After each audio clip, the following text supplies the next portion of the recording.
tuần la chân cái phát phải biểu và hồi thì nga ai bùi khom bị bắt thiên bắt khai Giêsu Christ bị tham vấn mình lắm Bible chun bắt thiên lúc sen na đòn hi more in sa hi adi bắt thiên lúc sen na đòn na za lo ba Giêsu lung health revival hiền lắm Giêsu lung health opening program in man sa ho hiền lắm đi tiếng là lung wa ige lo ba ingai to chim thei lo lung hela chang sa tiếng zong le lo lai hi le thing po na tui khai na zan tiếng le ilup na hiền lắm ibel not bel le an cho phat me po cho phat je ko ige lo lung hel lu sei tiếng lu sei le lung hel ngoi khoma mi tui ko do ziang khoma lung hel na ina nei kha ma hi zong le hi ti ho dong cha pathin lung sin na hi ti gel do pathin lung sin na chu a tho nin mo sin sa in hi chu nang le ke ya pathin leng ma dinga ga so thek de ne dinga lung sin e ke he do sa na hi ji a chun man cha them ma je ti na hi paga Yesu Christ a tho na lam a thi na lam ho dong se ding tak amen i sei mat thaya he le ti ong sei mat be he den bur fai le hi to ke lo din ida ma he le sin teng le kun hilai lampi hi ke hona he le mata in ke ho jong se phe go bing ka din tui kun a chairman pun pathin wa choina kan tha anei hi a pung som le khat pung som le khat ti ho la ke panding hi le kilom ta hen chu ka dil phe diu ke ke chai teng le chu ni program ta mang ka he boy teng le pathin ni teng le ta bang a program sapar maina la nga gu diu ham chuan chong ka he di ki pon chu tia chu tho tan ni lam teng le mon dei lam teng le akul akho dan zuya khai le lai le ya izem ti le chang kong pha do mai the kong pha jong ki ta san be se ta pon ita cha ko na go ti lama khai su ki tinga ki bong ka hi je em sek mai ga ti a le ka sei tam ka he ne ga ki phung leng sek mai zu ti ka ne wa ko na o sek mai zu kha ti la sim pa ko ana ki sa ji ya ana ki lon le le he ai le khan ve chu lai sik mai ai gari kan to la ka gari to long sei pong ka te koi gari am na ka sei len la gel do chim diu he im fa la ko na ho kong phaya chu cha pur ka che kong phaya la sik mai kong king up ai le ka loi pa ko ma chu sik mai zu do ka ta ai ti do na ka e ti ki ka do kha lo chu nang tem pat pau thim do ga hol phei thim mo ka ti ta chu ala hol phei ta chu anh nói về ban là bottle khát chân quarter tiêm khát hin mù cho chim set riêng hà đồ thì tăng on đã khẩm đi rồi ấy đi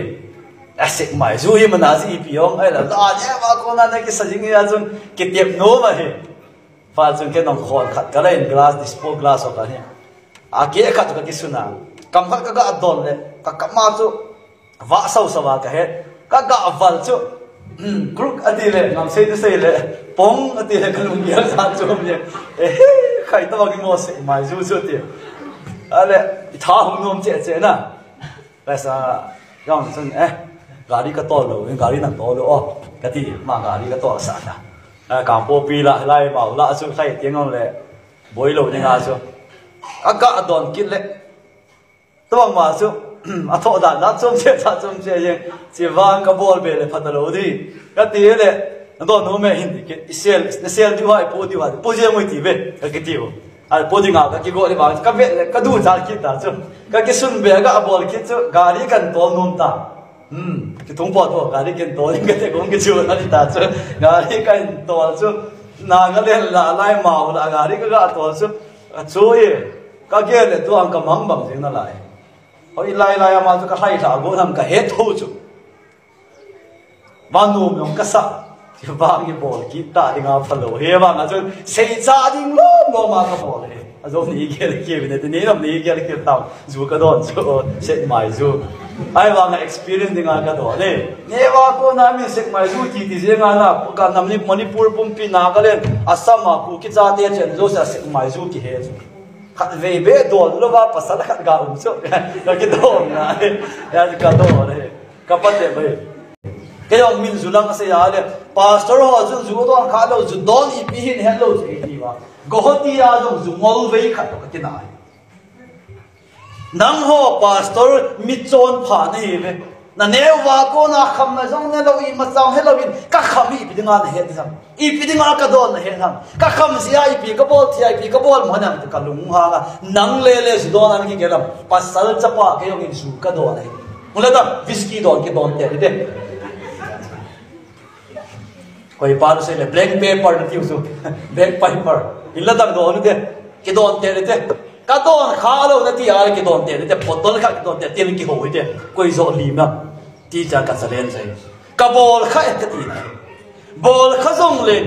pathian mi lung sen na za la ken ka dam zia zu ka don pa thu thil se bol na ding le ai lo wal hoi thon na dinga ka man hi lo si achun adon hon a encounter ding le nang bang hin ko je ken nong ka to kha hi ke yong ka na don in ka khamin gari ka na to le zu kham po mi nong nonga ko ma ka na to ve I ma za ka lo koi ti thei ding na zu kham po min gari ka to lin pat pa in ching thei den ka to lin pathin za la ka accident boy zu kham po min tu ti ka bolin zu ka bolin I ati le nang na kham ji a nonga na tabanga na bol na kham sia I ti le nang in bai a tabanga mi na su na kham sia da tabanga ti se bo na na man zu kham zu ti se bo na na man ding le ken ka donin ti se bo nan ka man boy ti thei na ding ji tu ni kha Bible sa mi se di wa ka de cho kun ta je nga ke ka gel ji hi tabang he pathian thu hi thu ha sa hi a hi ngi adi e lagaw thu hi ama wa Bible chun angai na ding na khang ni ho chun lagaw tu se hi ngai he lagaw thu hi anevole bon cha wa he thil thi ne ding ba paka ji ap hi ji a he head go te ya ngai ding aska sei pa ka hi lo le ken nong simple ta je nga he thei ding te ya se ko go na pa hi ke ya hi chi ko mai he ju du ni la ka se ding long hi thu ha sa hi lo hi thu bai lam ta point kat le le ai ki man to kha zo nga hi le phachum ding ka ge la tu ni lai pathian in ap kan se ding a hen Hebrai mi te nga le ka thot bung som le bung thum chang ko na hi Hebrai mi te nga le ka thot bung som le bung thum chang ko na hi namu ba hi le pathin tu thiang nga ji ti ve Hebrai bung som le bung thum chang som le chang sorry chang ko na thu hil ki dang go chung ki hlo mangsa lo ze non lung hi lung set na a phu det a phai an ne a phu det ding ai boy hiti an ne thu a chon na a lung kham te ho chun phat chom na anei de pu ve thu hil ki dang go chung ki hlo mangsa hi lo ze non lung hi lung set na a ki phu det a phai ade lung gel hi lung set na a iki phu det no wa hi le thu hil go chom hui bi bangin tui pi bangin ki nong la in ki chom lu jeng zong le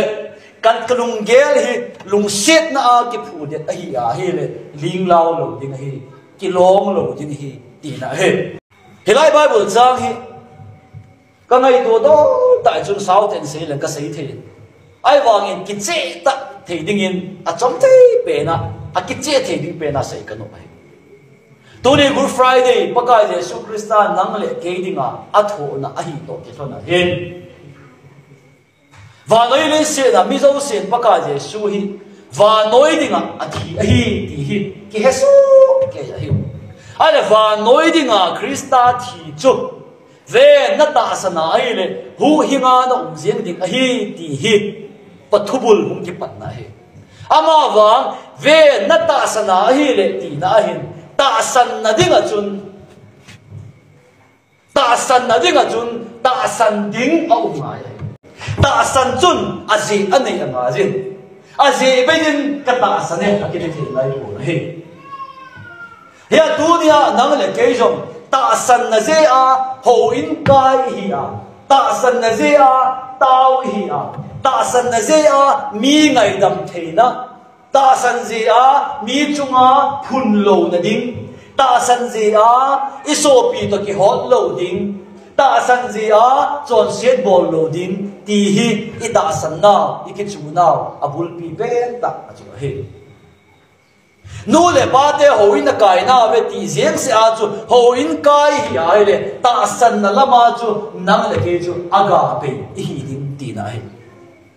ka sei hi ima thiam diu ka kine ba hi cho da bang ma chun ku ki cha te hi nang le ke hi I pe ni pu pa khanga ko na Christian ki mo a hi e ti zenga chu ho ini kai kha hi le Christian ki pa man chu asan mai ti ai wa ma ta san za la ki pa man chu asan lo mai the hi lai chu tu ni kha ikifet thim diu eima ho lung thim hi ikite ka diu kan o mi na hi ya chun Hebrai mi te he nga le kha thot som le khat na lami bit ki na le chun koi hi le ata san a kon lo chun pathin anai thei pon asulum thai thei boy adina kai chu ti ai ta he le dunia va noi le se na dinga pakai Jesu Christa athina Good Friday iman na ba hin athin a ko na chu EP chu ba ham ta san thei dinga ta san dinga lo mung po do chu ti hi hel chin nga ya hi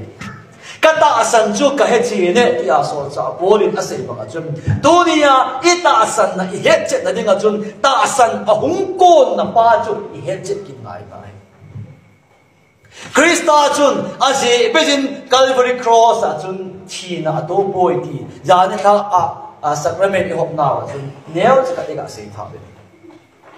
nang le ke chon se je in nang le ke pen dola ko na I pen dola ko na I destination I khun na ding I to na ding chu than khu mei dil ton so na gam na ding Ilaya chu ipi na ko na imin na kisi sa ti na ki chu midagin ila pi thailo ke ka sun te ding ding hijlai mun ka pel thailo lai chu ka pakai pan ei ngai lu na zala lung set mana chun aman ke ka thi na ding khel zo se a chun ama anachi in kamin subset na kamin zea chon set na kamin zea chon set mana thina kamin zea chon set zala sab set na zo se ku zo se chu abon cha aman ata sa akipu a keimina jem se chu akipu a chu tia chu Calvary cross a chu thina a chu a het be a ke kami him lui pa chu ama to kathi tha the inga chu Christian eina tha pi a eina zo pi dai ti hi Bible Krista thubul ki patna hai chutia chu Krista chun angai lu na ko na nang le ke athi san thil bol theina zala chu Israel chati ai bukta gama ko na hum po ti wa chun akot be nguwa kel ngoi thi san athe ji uvin zana vantil thina vantil hunga chun kot be nga thi san ki thena zo se chu thina vantil chun achok kan tan akal chu tan ei pau ti in akal chu tan akal chu na lo ho zo se ajun in sunga chapalin pe ham pe masaham atha pe in ama wa thi san ki nu na ho zo se ajun thina chun achun khum ta pon ama ho chu Israel te a hi win ai gupta gamda tha theina dinga ki gong ho cha hi se ovin asu cha ta win he banga chun leise na hin mi he ma hum peng ho zo se hi khat vei pe na khat vei thi chu pathin tudung zuya Hebrai tu ai na he mi hem dinga khat vei pe na khat vei thi chu tem le vai hop da dinga hi ti hi nam jet sa ai sa koi ma za da per thei lo hi ai la hi chi thi la chi pi de ngam ngam ti rom le kha si ma le so pi te ho Adam chon set banga chon selo ho chunga zong dunia hi thinan vai alo ahi ta a hi le chon set man chu thina ahi ti na hi koi ma cha ong thol thei lo fi ong thol thei lo thina la a ko na chu thina wan ti lin anam jet sa thi dinga a koi sa me di la gam mang dinga ki koi sa mi hem chu pakai ban ipo no eila pi so ya so cha Paulin Galati mi te hinga ke va noi dinga ki hian be a va noi ke dinga ki hian be ka hidai tu kalin wang ke ma a hin ke hinga hidalovin ke dinga ki hian be le thoki Krista zo chu ke ma a hinga hidai ati pathin lo pi na chang en la zo a ina no vi na sim lo chu hi je chun chon phat na lama pat na ne ve aze chu ama ta sata in e chon se zo se chu apo win apon Calvary a chun that dai ati thi na gu zo se Hebrai ji lang vet ki na ile mi hem dinga ga lu nung pen ta zo thi na hi Korin thor kha labu som lenga vet ki na le vo thi na laga zo na hoi ham ti ni pa rum tu teng le wang chu thi na ta lo di chama sang se wang chu thi na lung jing di hi tu pi je a ti chon sin ji a mo se a thi hi lo piu chu i pe no wa i hung te wa teng le dam lo na je ha san ji a thi na sab se na mo mong hi a ji dam lo chon si a peng hi ji a chu thi ding mong a peng hi ji na he chun thi na lui gal kai ding mi zo se na kai thelo ji a chun pakai Yesu Krista ama ta chun nang le ke khela thi na jing a gutui ho zo se tho na zo se ama ta sa ta pu a chu tia chu thi na chu anem se a thi na ko na jung tho do ki na ven ke man van noi ka zo ta ati pan bo chu na chu tia chu koi le ke ma e ta san chu thi zong le hing ding a hi ati pan ta chu thi na chu zo ta di lo wa chu koi man ga zo na chan lo si a chun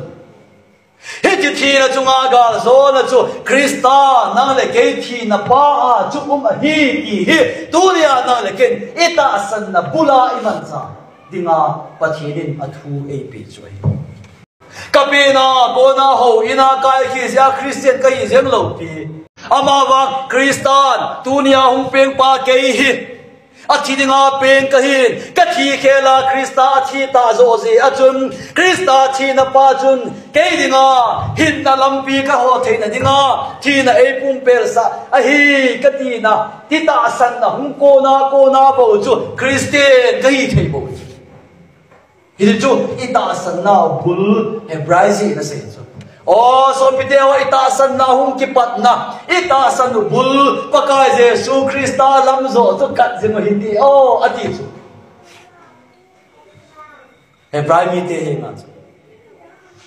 ya chun ho in la i za du mam e pe ni pui pa pe na ko na i bi Christian ka hi ham hoi la hoi na ka kai ham i zan la pol ka sa ham tilam sang ve lovin khaye ama sa pe nin ta san na hin sim do Krista ta san na cham kim na Krista ta san na bulhung ki pa na Krista lam zo chu kat ni hui de etiu he dunia nang le ke di ma zo khaye ta san na lampi ai lo wale Christian lampi ho na hin i pi ham ki nga na chu anne din ko na itaw zong le i pi ham ki nga na chu lup din ko na itaw zong le i ki nga na chu i pi ham ho in kaya i che zong ai le i pi ham ki nga na chu lai sa din zong le ki nga na hui sei ding zong le ki nga na bi de chu nga til pa bol di zong le ki nga na chu Krista ka dinga thi je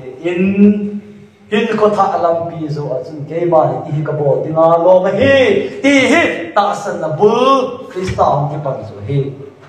chu tia ta san na chu isu dinga hi le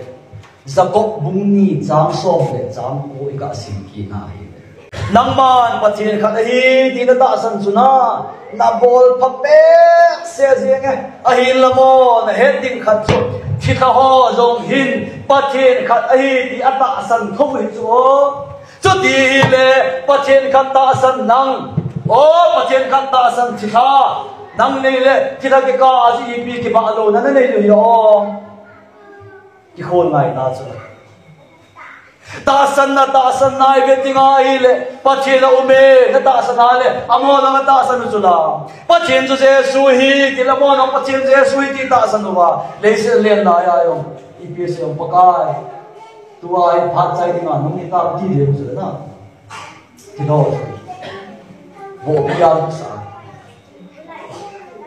he chun ta sagama Krista chu pathian hi Jesus chu pathian hi ti he do ha sa isa bangwa hi thagau gama chem ti ka hodinga hi pathian khat se hin amin Jesus Krista hin ama tailo hu hin pulang poi ki hi a hai lo piu chu a he che zo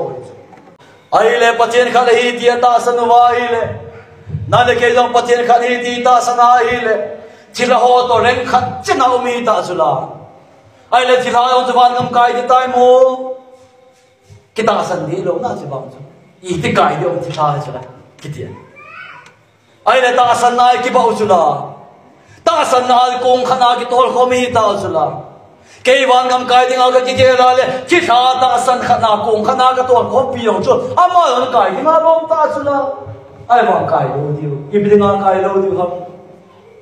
I cho ta san na bula chung ki kheta chi Kila ho chun Krista ama dinga thi in o cross ma chun chi sana so in thana ko in ki bu ne tho ki ta hi chi ngai lu na za lung sen mana ki to pe thi na chun thi ka ho lung ge la lung sen na phu pe zo lo ama ho dinga so cha dinga ta san na chu anei pha zo lo hi si a chun nang le ke ta sa thi sana hing ding wang chun nang ke khela Krista ti san Krista thi hi ti ta san za la ko na chun a lung sen na chun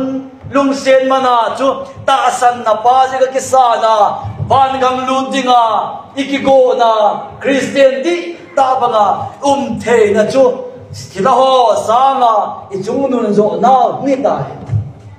Krista lung sen na za la man be ya aman nang le ke dinga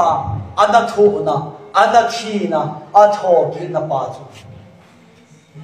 nang le ke lung sit na a chu I lung ge ki phu de ngai chu tia lung ge la ki phu de na ka so cha na hi Krista ka dinga e bol pe na a ko na hi se in ke man ka bol je hi lo ke man ka se je zong hi lo ke man ka ha pe je zong hi lo ke ma ka ha ki man sa je zong hi lo ai lo wala ke ma ka hoi je zong hi lo ka pi ka pa te a ko na Bible ka na si je zong hi de lo pa chen tu chen ka hi je zong hi lo ama wang ka lung sima ki phu de na pa zo chu Krista ka dinga thi a ke khela a thi na pa zun ke hi in ko tha hi hi jin ko ta pe na lam pi a chun ama chu ta san na bul kai tu hin ta san na su sam kim lam ama chu hi je in ka bol ka sa so se hi Krista je su minin ama ka dinga thi pa ta san na a ko na zo chu min a bol ting le ta san na chun ka a so ji bo hi ka ye kile he kirti win ikiso na ho zo se koi phao ina bol phan ho zo siu dong chu hai milim ti bin kirit sa anan mang lobin hoi tho nan mang lobin kisei phat da je no mang lobin kana bol sa dong le Krista lung sian na phu de ji a kana bol hi ti a ngai tu zo a pakai lung sian na chu a thon maya che lo na dingin lung sian na zo in lung gel phut det pumin au lung din pha dong chu lung sian na ma a pathi na dinga ki pe dim zo a pakai ei de now hi tu ni tha ai lai kan sei hi FSC langa chun bung li chang a chang bu ma ta san kha pak tai chan kha he ta san ni kha se ta omin tam lo KCC ta san dan elwale UPC ta san dan chu ta san dan ti in va noi le se he do la chun ta san dan tam ta om bangin kilam song le Bible chun ta san na kha ho se mai he je ta san na khat le le se chu Krista e ho dinga a thi na thana ki buya tho kit na lung sen mana ama hung ki pe na ata sa pumpia chu e ho chon sen na zo si apua ana tha na pa ko na ke wa noi da ki khen be thei ai le wale wa noi ke dinga ki khen be thei ya chon phat na lama ga ka so thei na dinga Krista ta san bulei na phu pe pa ta san na a ko na zo chu kamu thei mai he je ta san ti lo chu Bible a in ta san dang himi ase lo pi coronavirus ne la ya chu NC Hills a ko na bo thu ga in po la chu samjang Bible a namu wa hi le tu ya de min lang do ne bi corona na ma lo diu he chi to keng le tu san san na hin ko ba ma sanga na khut ngong he pat sana na hi a he le corona na ma thei lo ni je ti ki na kyo ni su bo chu i mut tu lai lai i phone wa i pi dai mo corona ma le tam ti kilum dong thoi chu thâu tang i pi yo pat kha ho ta ma san lan lai ta pat kha san yo i pi yo na khut ngong ola ta bo le ta wa ma sakin a si sei ta na bo le chu ni je e ka ka bo lo di da na chu ke ti pa la ya chu hindu ho bo i thâu chu hindu ho ti se ba na in chu bong e in na to in lam a krong a hi a bang a hi bo le chun corona um thei poi politician on sei kin wa le jing ka te le bong sun do nang ga don le chun ki sil le corona um thei lo ji ji na za chu so so mai thei da ta na chi i ka mo bai tu il za chom tama tam jeng na phung gui thua ki hil na cho to koi pha taw te Bible sima Bible thua ko na ki chu na hi tho ga ngai do la chu aga sei bal chu ngai nom ta sei do chu chu ngai nom je a pathian tui di ding hi lo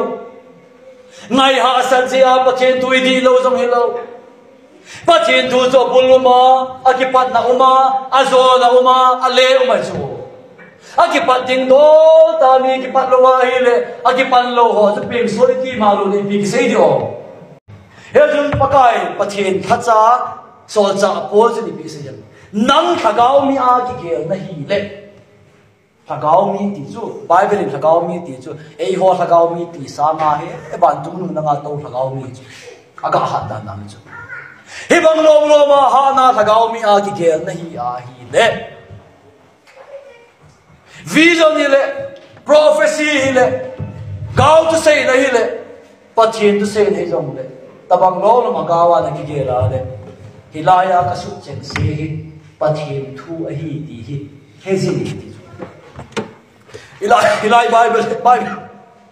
Bible chang tu khela hi koi ma chang gau thu se thien lo pi chu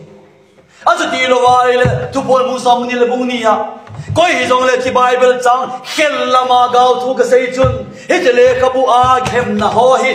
ki be la pe ding hi ti na la hi chu ti za ga am dan chu